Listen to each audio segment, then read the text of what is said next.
When Microsoft released Windows 10 on July 29, the new operating system was already mired in controversy due to the way it monitors users' activities and reports back to Microsoft. Many news sites including The New American wrote about the spyware features of Windows 10. Some considered that reporting to be little more than fanciful conspiracy theories and exaggerations. With recent admissions from Redmond, Washington, software giant, however, it is now clear that those reports were accurate and that Windows 10 as an operating system is spyware.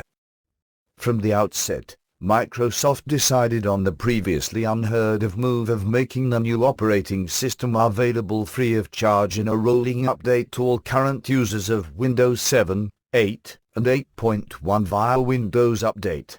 Many wondered why the company would give away licenses to use the new operating system. As the New American reported at the time, it appears that the reason is simple: greater data mining opportunities. Windows operating systems have long included security weaknesses that leave users vulnerable to spying and data mining from others. What is different with the newest iteration of Windows is that Microsoft is directly involved in that spying and data mining and has built the entire operating system in such a way as to allow it. The Microsoft Services Agreement and its accompanying documents, to which one must agree before installing or using any Microsoft product or service, run roughly 40,000 words and would take 110 pages to print. Agreeing to these documents grants Microsoft the right to read, save, and share anything stored on or accessed using any computer running Microsoft Windows, as well as any computer using any Microsoft products or services.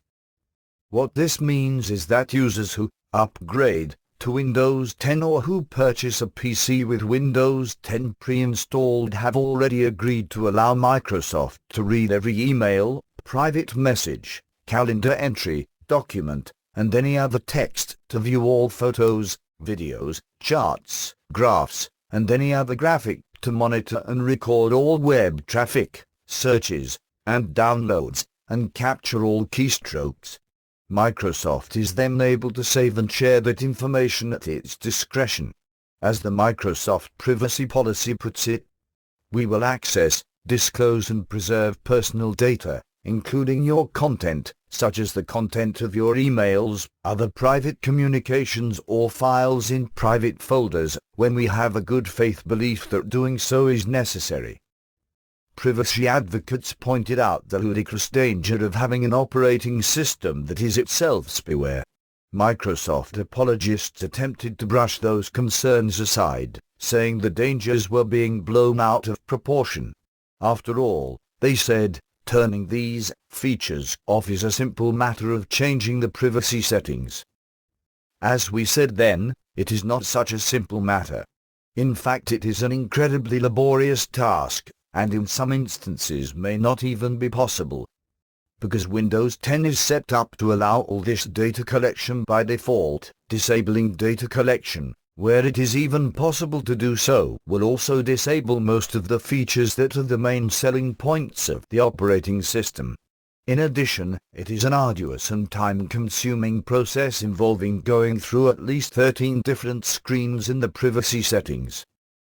Many Microsoft users elected to keep their current operating systems and refused the update when they were notified that it was available to them.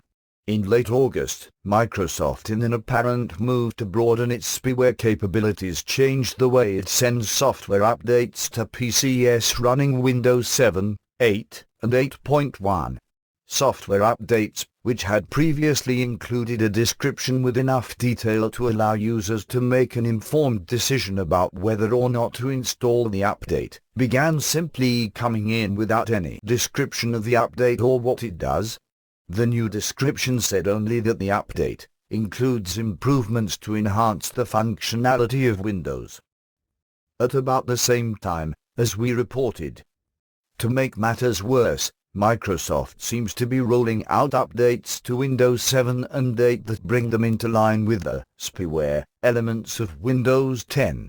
Because Microsoft's services agreement and privacy policy apply to all products and services offered by Microsoft, it looks as though the company is expanding its spying to include Windows 7 and 8. The New American covered the specifics of these agreements in a previous article. According to Hakespeak.com, new updates that are being deployed to all Windows 7, 8 and 8.1 machines will turn their computers into a big piece of spyware, just like Windows 10. Again, privacy advocates and Microsoft apologists disagreed. Those on the privacy side of the fence cried foul. Those on the Microsoft side said the answer was to disable the updates and keep using Windows 7, 8, or 8.1. After all, no one is being forced to update or accept new features. Except the problem with turning off automatic updates is that it can leave computers even more vulnerable to attacks and viruses, since the gaping security holes, for which Windows is famous, would never be patched. Then, in mid-September, Microsoft users began getting the entire Windows 10 upgrade downloaded and installed on their PCs via those automatic updates even if they had declined the download. Microsoft was simply going to make that decision for them. The files were downloaded to a hidden folder and the user was given a notification that their upgrade was ready. All they had to do was start the installation. Or not. Because in multiple cases, users would restart their PCs only to find Windows 10 was fully installed and operational. As Forbes reported, Microsoft changed the optional upgrade status of Windows 10 without any warning.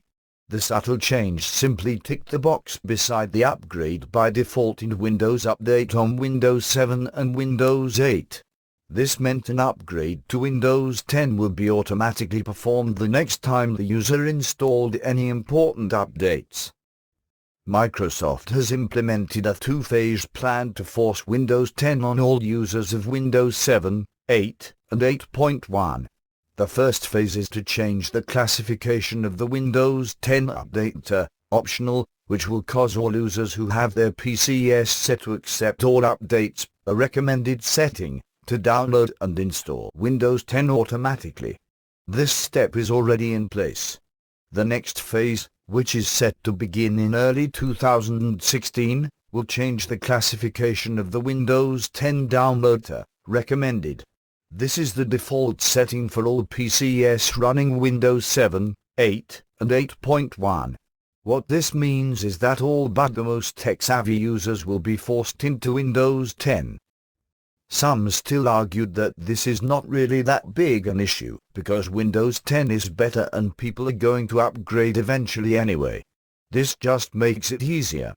Besides, all that stuff about Microsoft spying on you through your PC is just a goofy conspiracy theory anyway, right? Wrong. In late October, PacWorld reported that Microsoft corporate vice president Joe Belfire admitted that it is not possible to turn off all those surveillance settings.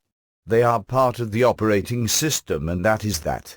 In the case of knowing that our system that we've created is crashing or is having serious performance problems, we view that as so helpful to the ecosystem, and so not an issue of personal privacy, that today we collect that data so that we make that experience better for everyone, he said. He went on to assert that the surveillance settings that cannot be turned off are not about privacy, saying, "In the cases where we've not provided options, we feel that those things have to do with the health of the system, and are not personal information or are not related to privacy." That rings a little hollow after reading those sections of the Microsoft privacy policy that allow Microsoft to scan the entire contents of users' hard drives and capture keystrokes while monitoring web traffic and reading emails. As many users finally get their fill of Microsoft's heavy-handed policies that threaten both privacy and liberty, many of them are looking for alternatives and finding that Linux, which in almost all cases is free to download and install, fits the bill nicely. As this writer has said before about the differences between Windows and Linux, By way of comparison, users who install any of the various distributions of the Linux operating system do not consent to any such agreements. In fact, the closest thing in Linux to any of this is a feature in Ubuntu that allows users to search Amazon from their desktop screen. That feature is easily disabled by clicking a single button. Maybe users of Windows 7 and 8 who are concerned about privacy and liberty should consider declining Microsoft's offer for a free upgrade and simply upgrade to Linux. In fact, in an article last year about how users can secure their PCs and data against surveillance by both overreaching governments and nosy corporations, this writer recommended replacing Windows with Linux. With the recent revelations about what Microsoft is doing, it may be worthwhile for more people to take a look at that option.